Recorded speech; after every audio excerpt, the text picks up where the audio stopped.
Yo! Welcome back, everyone. We're back with Hustlecat. If you didn't see the first one, in the first one we got a job. Like an actual job, a walk-in hire. It was great. And so now, we're gonna go home, go to sleep, and then meet the rest of the crew tomorrow. So let's get right to it. I got lost and I didn't end up painting anything, but it was a nice walk. As I head home, I get this distinct feeling of being followed. I didn't really know that was a thing that actually happens, but it's hard not to notice when you see some movement out of the corner of your eye. I turn around. A sleek black cat stands in the middle of the road. It sits down when we make eye contact and thumps its tail testily against the pavement. It's got different colored eyes. I guess heterochromia really is a common in cats, huh? Should I, try to bring it to the cafe? They take care of strays there after all. I should try. I crouch down as slowly as I can and reach my hand toward the cat, beckoning to it. It doesn't move. I make those little smoochy noises that seem to work on some cats. This one doesn't seem terribly impressed. It pins its ears back and looks away, still for a moment before standing up and slinking into the alley. I guess I should just leave this to the professionals. It's time to celebrate.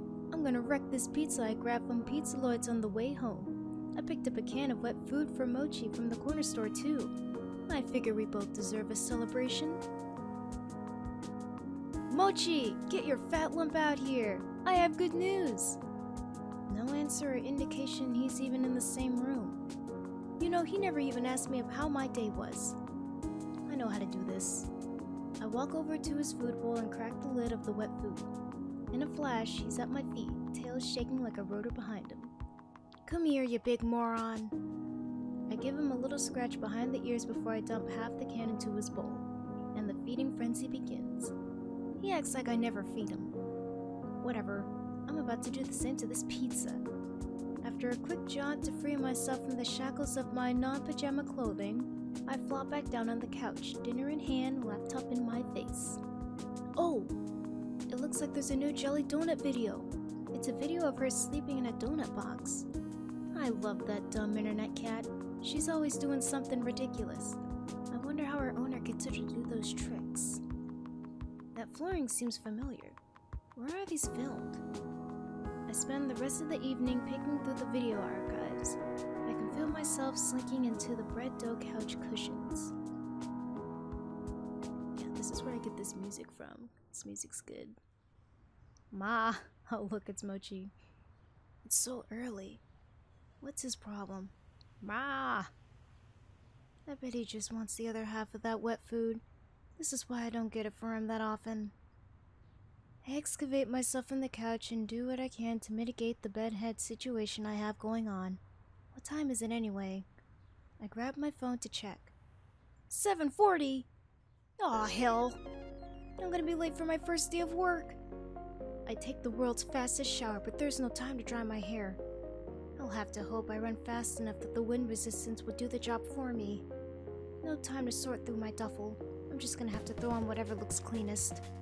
It's not like Graves said anything about a dress code, so whatever. Mochi trails me closely, howling more and more insistently along the way. It's like he doesn't care about my punctuality at all. No time to mix the wet food the way he likes it. I dump a scoop of kibble into the bowl on my way out the door. I haven't seen a cat look so offended since the one that watched me mess up coffee. They both can deal with it. I can't believe I'm almost late to my first day of work. Not my first job even. What a great first impression to leave. Thanks for hiring me, Avery the Flake. I start out in a full sprint to the cafe, but it's only about a 10-minute walk, so it looks like I might not be as bad as I thought. If I run, I can make it in less time. Ah, jeez, these words, they're like tongue twisters. Here it is, a cat's paw. I got a good look at it when I was here yesterday, but it feels totally different when it's your workplace, you know? It's kinda nice to think about. Hey, Avery! Landry peeks his head out from the doorframe and waves me in. Wow, I'm surprised by how many people are standing around. Graves, Landry, and Hayes are there. but so are a few others I've never seen. I only see a few cats right now, but they seem utterly disinterested in everything we're doing. They're all piled in a sleep cluster by the window. I feel a little embarrassed that I'm so disheveled, but I'd rather be on time with wet hair than late and looking perfect. Good. You decided to challenge the morning sun after all. Now that the star is here, we can start the show. Still weird as yesterday, I see. Caught another sucker, boss? That's esteemed co-worker to you, Reese. You just keep collecting these strays. Wow. Before we get too far, everybody should introduce themselves to Avery. Avery, we've already met, and you already know Graves. Did you meet Hayes yesterday? Briefly. Hello, Hayes. Hello. He looks like he's going to try to slip between the cracks in the tile. How does a guy like this handle a job that deals with people? Hayes is a great barista. He's a great help in the kitchen, but he likes to spend a lot of his time with the cats too. Hayes flashes me a quick look. The side of his mouth upturns ever so slightly, like he's trying to smile, but he's been out of practice. I reach out to shake his hand. He's practically bracing for impact. Before I reach him, a bright light flashes at the corner of my vision. What? Is that a camera? Oh, sorry, sweetie. I thought I turned the flash off. I whip my head to the other side of the lineup. The girl on the other end is aiming her phone directly at me. Sorry, don't mind me. I just want to commemorate our new employee. I'm Finley, and I take care of the social media. I like Candid, so I'll try again later when you've forgotten about it. Finley is also... Graves! I know what you're going to say. Don't ruin the surprise. Graves lets out a soft bark of a laugh. All right. You tell Avery whenever you're ready. Thank you. The two in the middle of the lineup look beyond unimpressed. One is a smart wild guy, Reese, and the other looks like someone I wouldn't want to mess with. Finley puts her hand on the shoulder of the taut-looking woman. Tough-looking woman standing there next to her. Since she's not going to introduce herself, this is Mason. She's our head chef. Or our only chef, I guess. Well, nice to meet you both. Yeah. Finley reaches up and places her hand against the back of Mason's head. She pushes her hand forward, forcing Mason a nod. I'm amazed Mason is putting up with this. Wow, that's the most you've spoken all day. She likes you already, Avery. Mason makes a quick little noise that could either be a laugh or a grunt. Maybe it was both. How kind of you to save the best for last. I'm Reese, and I'm the one you'll be answering to after Graves, so you better stay on my good side.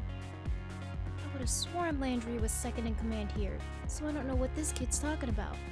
I didn't even see him during the interview yesterday. I'm on cat to tail today, but don't think that means I won't be keeping an eye on you. Cat to tail must mean taking care of the cats, obviously. I'm learning quickly. I don't know why the second in command would be so eager about telling me he's gonna clean litter boxes today. Maybe it's a weird status thing here. Ew. I'll be on my best behavior then, I guess. Good. Okay, that should be everybody then. Avery, you'll be training with me today, so I hope that's okay. That's fine with me. It looks like I'm no longer needed. I have other work to do. You know where to find me. Graves slinks to the back of the cafe. I think I hear footsteps on creaky stairs. Mason and Hayes disappear after him. Avery, did you have breakfast? We're gonna have something to eat before work if you'd like to join us. It's tradition. That sounds great. I fed my cat, but I forgot to feed myself. Reese has already seated himself with the long boots seating along the wall. He scoots two of the tables together and Landry pulls over another chair. Great, just sit and relax. Mason's finishing up breakfast. I move to take a seat, but Finley blocks my path. Avery, before you sit down, I have a question for you. Sure, what's up? Okay, is that...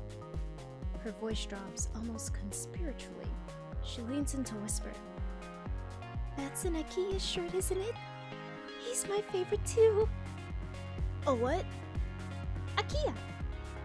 From Blast Zone? From what? Look, you don't have to play dumb. I get it. No, I really have no idea what that is. Is that like a show? Is this shirt from something? Oh, no. Never mind, don't worry about it. Aw. I mean, I just thought it was a cool shirt. That happens. I just thought it was a cool shirt. Well, it is, but it's weird to buy things from games you haven't played. Oh, it's a game. I play some games, but I haven't heard of that one. I like a lot of retro games, so if it's new... Oh, it's a different type of game. Never mind. Well, now I'm curious. No, it's okay. You probably wouldn't like games about boys fighting. Or maybe you would. Okay. Maybe I'll lend it to you sometime. If you prove yourself worthy. I'm not really sure what that involves, but sure. Okay. She gives me a grin and a wink, then takes a seat at the table next to Reese. I noticed that somebody set the table while I was talking to Finley. Mason and Hayes should be out in a minute, Avery. Come sit down. Sure. Where should I sit, though? Oh no. What if there are some unspoken rules about this sort of thing in placing? You never know with new groups. Landry answers the conundrum for me by beckoning to sit between him and Finley. Quietly, I take the seat. Mason emerges from the back with a large tray balanced atop each hand. One tray has a giant stack of French toast. The other is some kind of egg thing. I'm not sure, but it looks amazing. Whoa! I had no idea how hungry I was until just now. She sets the trays down in front of us, and then returns to the kitchen. I hope she gets back soon, because I'm about to be on that egg thing like mochi on wet food. Mason returns a few moments later, cradling 6 empty coffee cups in her arms. Hayes follows in tow, carefully balancing a café full of coffee. They set the cups up on the table and take their seats. Hayes' butt barely hits the chair before the others start to dig in. I'm a little afraid that I'll lose my hand in the fray if I jump in now, but I'm so hungry. Landry reaches out an arm from behind a fortress of French toast slices.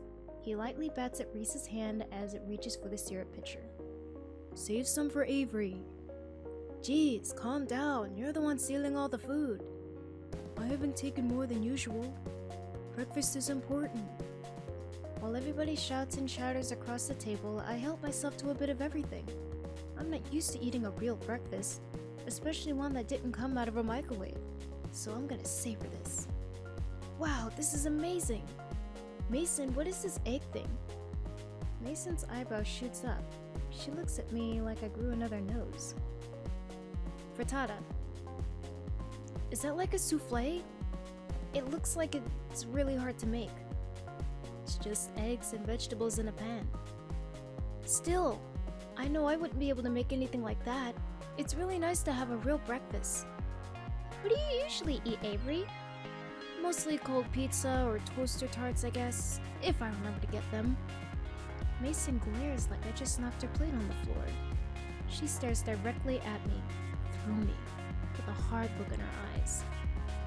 You eat here now. Always. Can I still have pizza sometimes? Not for breakfast. Ever. I can hear Finley and Reese's snickering. Okay, but other times are still okay, right? Mason rolls her eyes and goes back to her coffee.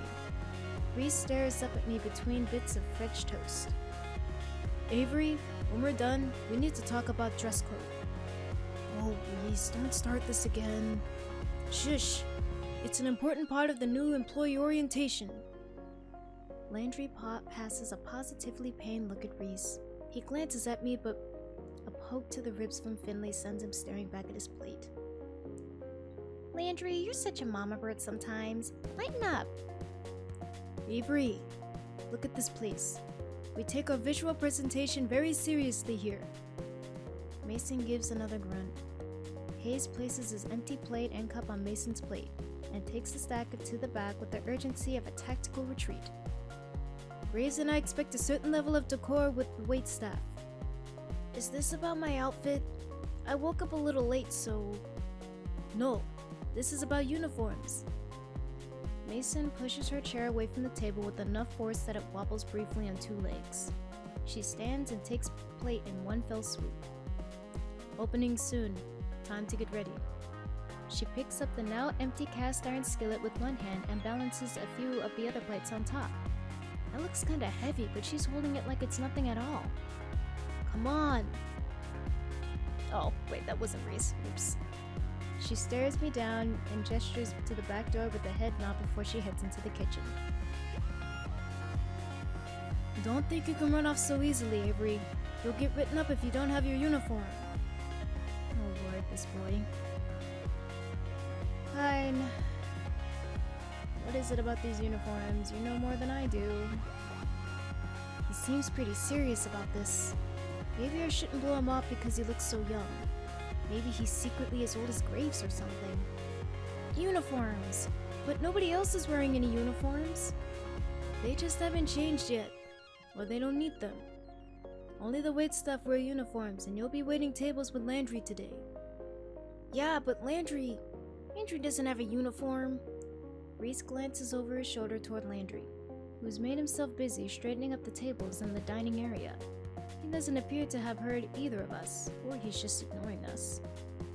That's because we don't have a uniform in his size. Yet at least someday he won't have an excuse anymore. Come on, Avery. I bet you look cute in the uniform. I can't help feeling a bit itchy about this. Reese rummages around in a drawer by the back door and pulls out some kind of black, orange, and white lace thing. This can't be it, right? This looks like it should be in your size. Now come on. He dumps the pile of lace and fabric in my hands and then pushes me toward what I assume is the bathroom. I pause in front of the door and give Reese a baleful look. Oh, come on, at least try it. Ugh, what should we do?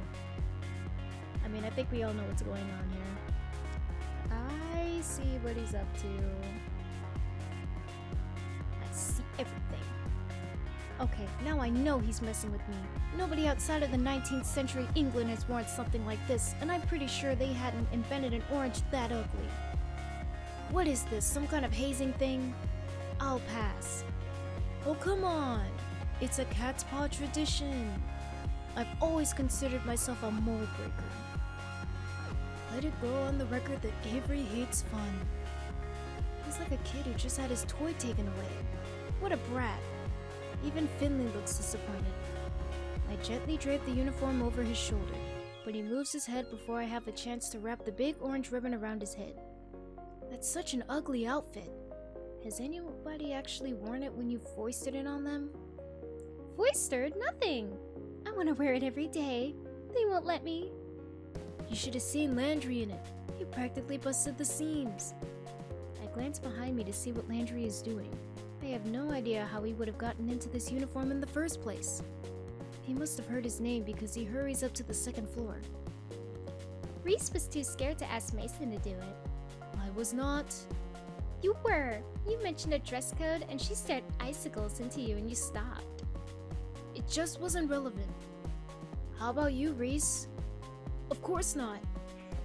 Really? This looks like it's about your size. No. Graves had it made. I have nothing to do with this. You started before any of us, so we wouldn't know. No. I bet you look like a little prince. I'm leaving. I have to get ready for cat to tail. Okay, Your Highness. Leaving. Reese storms off. He disappears around the corner that leads to the kitchen. Finley gives me a light punch in the shoulder and a sly grin. I bet if you talk to Graves, he might have a picture of Reese in that uniform. Nah, I'm good. Oh, spoil sport. Well, I better get to work soon. Good luck on your first day. I'll be by to document your progress for the blog later.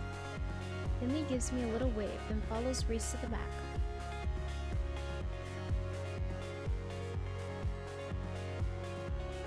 I guess I should find where Landry ran off to. He's training me today after all. I think he went upstairs.